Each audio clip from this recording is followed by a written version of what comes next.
Zaporizhzhia में Ukraine का भीषण हमला जारी है। यूक्रेन ने रूसी सैनिकों को निशाना बनाया है। यूक्रेन की 44वीं सेपरेट आर्टिलरी ब्रिगेड ने यह हमला बोला है। तो देखिए, वॉर जोन से लगातार खबरें सामने आ रही हैं, जिसमें पता यह चल रहा है कि रूस और यूक्रेन के बीच दिनों दिन जंग और तेजी होती जा रही है। ज़ैपोरिज़िया की अगर हम बात करें तो वहां यूक्रेन ने एक बार फिर से भीषण हमला किया है। यूक्रेन ने रूसी सैनिकों को निशाना बनाया है। साथ ही यूक्रेन की 44वीं सेपरेट आर्टिलरी ब्रिगेड ने यह हमला बोला है।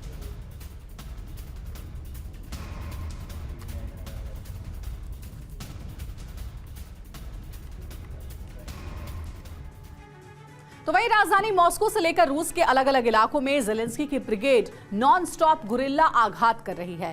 ताबड़तोड़ अंदाज में ड्रोन स्ट्राइक कर रही है। आप ये जानकर हैरान रह जाएंगे कि बीते 100 घंटों में यूक्रेन के 100 से ज्यादा आत्मघाती ड्रोन ने रूस में विस्फोटक धमाके किए। रिहायशी इलाकों से लेकर सैन्य ठिकानों तक में बारूदी कोहराम मचाया। लेकिन अब क्रेमलिन में भी एटमी इंतकाम का विनाशक प्लान तैयार कर लिया गया है। यूक्रेन से यूरोप तक के बॉर्डर इलाकों में न्यूक्लियर साइलोज को एक्टिव कर दिया गया है। तो क्या इस बार पाताल से होगा परमाणु प्रहार? देखिए रिपोर्ट।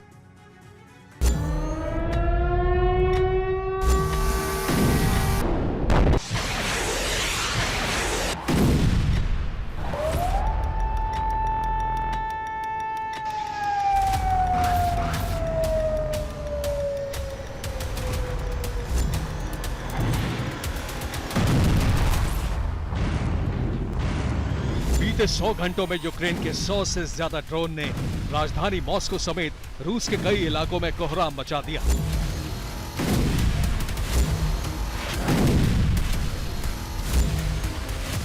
सिलसिलेवार अंदाज में की गई ड्रोन स्ट्राइक ने रूसी डिफेंस को सन्न कर दिया।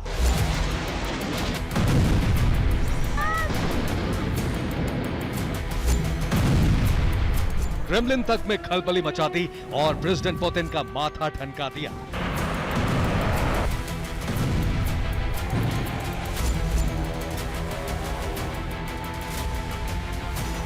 बीती रात भी यूक्रेनी सेना ने पुख्ता प्लानिंग के साथ रूस पर ड्रोन स्ट्राइक की।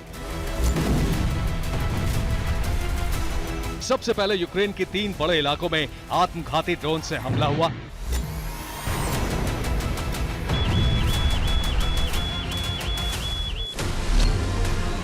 मसलन रात 1:32 मॉस्को, बेलगोरोद और ब्रियांस्क पर ड्रोन स्ट्राइक की गई।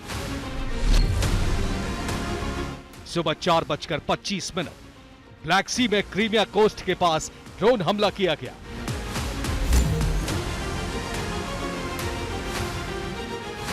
सबसे ज्यादा हैरानी की बात यह है कि यूक्रेन के कामिकाज़ी ड्रोन्स ने मॉस्को, बेलगोरोद और ब्रियांस्क रीजन में न सिर्फ रिहायशी इलाकों को निशाना बनाया, बल्कि इसके साथ साथ रूस के प्रशासनिक सेंटर और मिलिट्री बेस को भी निशाना बनाया।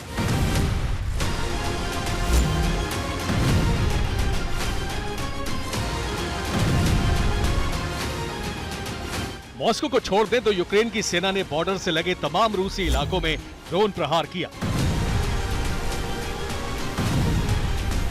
हालांकि रूसी डिफेंस ने यूक्रेन के कई ड्रोन्स को मार भी गिराया।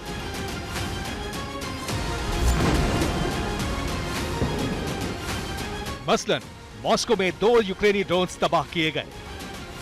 बेलगोरोद में 5 यूक्रेनी ड्रोन्स को मार गिराया गया। ब्रियांस्क में 4 यूक्रेनी ड्रोन्स शॉट डाउन किए गए। क्रीमिया कोस्ट में 3 यूक्रेनी ड्रोन को जैम कर तबाह किया गया।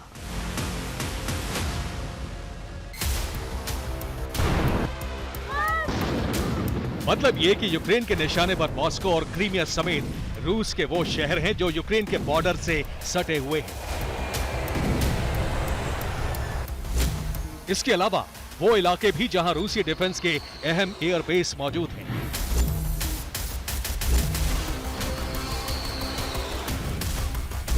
और इसी प्लान के तहत यूक्रेनी डिफेंस ने 21 अगस्त को रूस के नोवगोरोद ओब्लास्ट पर ड्रोन स्ट्राइक की।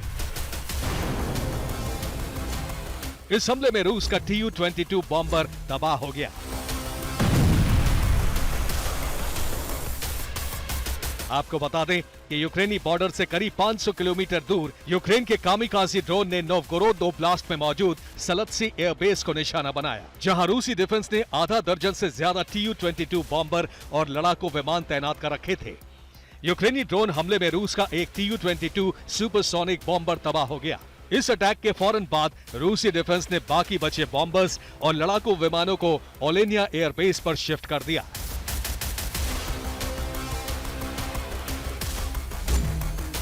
दरअसल जेलेंस्की का प्लान 24 अगस्त से पहले जंग में बड़ी बढ़त लेना है, क्योंकि 24 अगस्त को यूक्रेन स्वतंत्रता दिवस के तौर पर मनाता है। ऐसे में यूक्रेनी प्रेसिडेंट चाहते हैं कि 24 अगस्त से पहले रूस में बड़ा धमाका कर दुनिया को अपना दम दिखा सके।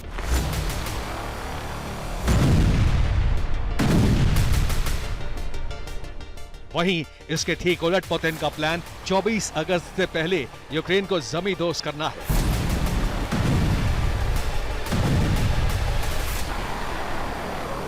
ऐसे में आशंका जताई जा रही है कि बीते 100 घंटों से जारी ड्रोन स्ट्राइक का पलटवार करने के लिए पुतिन ने अपने न्यूक्लियर विनाशकों को एक्शन में ला दिया है।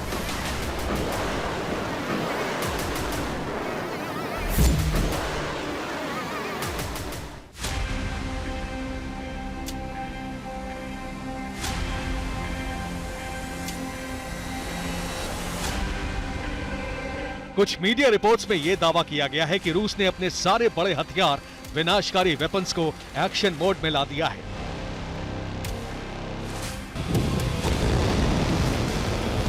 और इस बार पुतिन का प्लान यूक्रेन समेत यूरोप के कई देशों पर एटमी प्रहार करने का है।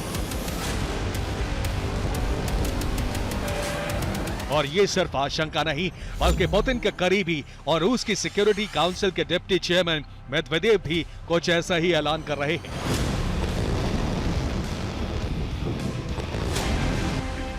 मसलन, इसे हमारी जिद समझिए या फिर प्रण, हर हाल में यूक्रेन पर रूसी ध्वज लहराएगा, चाहे इसे पूरा करने के लिए हमें एटम बम का भी इस्तेमाल क्यों ना करना पड़े।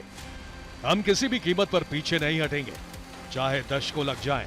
जहां तक बात यूरोप और नेटो की है, तो हम उन्हें भी जलाकर राख कर देंगे।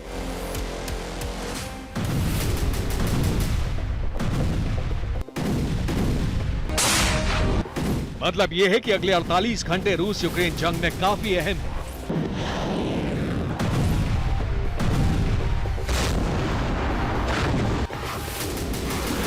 या इन 48 घंटों में यूक्रेन ड्रोन स्ट्राइक के जरिए जंग का पासा पलट देगा,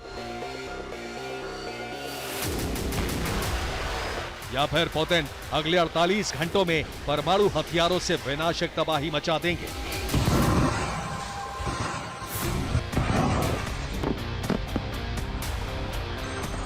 और 24 अगस्त की तारीख को यूक्रेन ही नहीं बल्कि यूरोप का डूम्सडे बना देंगे।